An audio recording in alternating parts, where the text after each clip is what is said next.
Hello, my name is Arely Landa and this is my video for making up words. For this video my audience is my cat Vincent, but he's right over there playing around. Language is a group of people who agrees to understand each other based on the words that have been made up. When we can speak and understand the language, we can express our ideas when we make up words, we get the attention and focus to get our meaning across. The first thing that you need to know is that there are 6 ways to make up words, and each one has their uniqueness because of its grammar or its usage. There are no good or bad words, and the first option that we have to make up words is steal or borrowing the word from another language. It doesn't matter which one, you just take the word and use it. Then number 2 option is compounding. This means putting together 2 words. For example, sandcastle. Sandcastle is a compounding word. Then number 3 option is blending 2 words. This means just putting together 2 words, but just part of them. For example, brunch as breakfast and brunch, on lunch, brunch. Option number 3 is by changing how they operate. This will be called a functional shift, and it could be the subject or the verb or the noun in a sentence. The back formation is option number 5, and is taking a word and squishing it a little bit.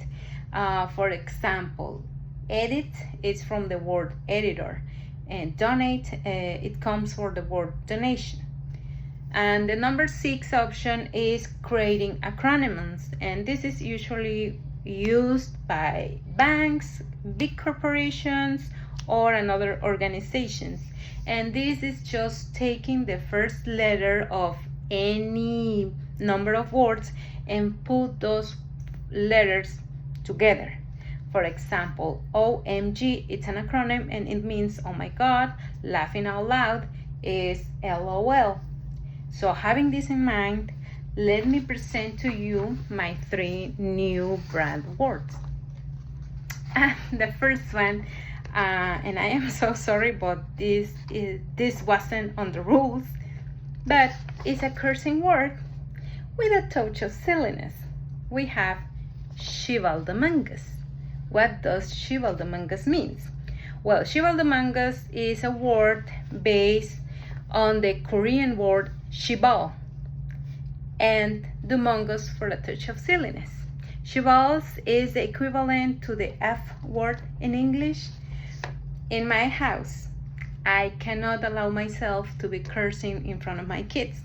So this word was born when I started watching Korean dramas. And I noticed that my kids didn't pay attention to the Korean language, but because it's very, very complicated. And they also don't read the subtitles. So what better idea to use a cursing word without taking away the seriousness with the demangas. So every time that I get frustrated but I cannot say any bad words, I say just for me,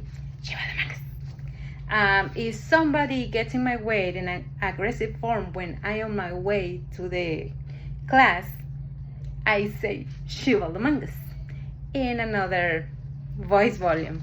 So feel free to use Shivaldamangas if you have kids at home, or if you got nephews, or some people that is uncomfortable around bad words.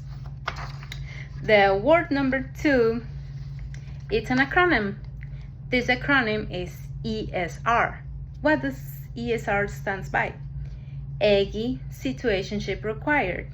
And this just means that you can use it when when you have a situation that requires or deserves an egg throwing. For example, your boyfriend cheated on you ESR. Your ex-husband doesn't want to pay child support, ESR. Or your friend is asking you for advice about her boyfriend and then she goes and forgets everything that you said about it, ESR. You can use ESR, but just in writing. Or if you want to throw some eggs, feel free.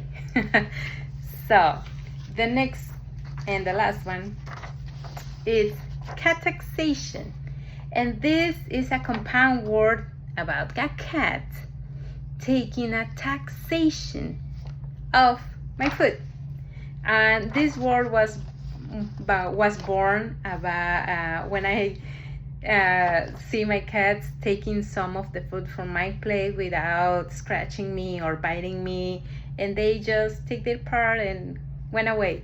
So cataxation is a sweet form or a sweet word that you can use when at the moment of applying on human situations. It will be when you go with your kids or nephews or nieces trick-or-treating. You do a cataxation of those candies when you get back home. Nobody get hurt, you get something, and everybody is fine.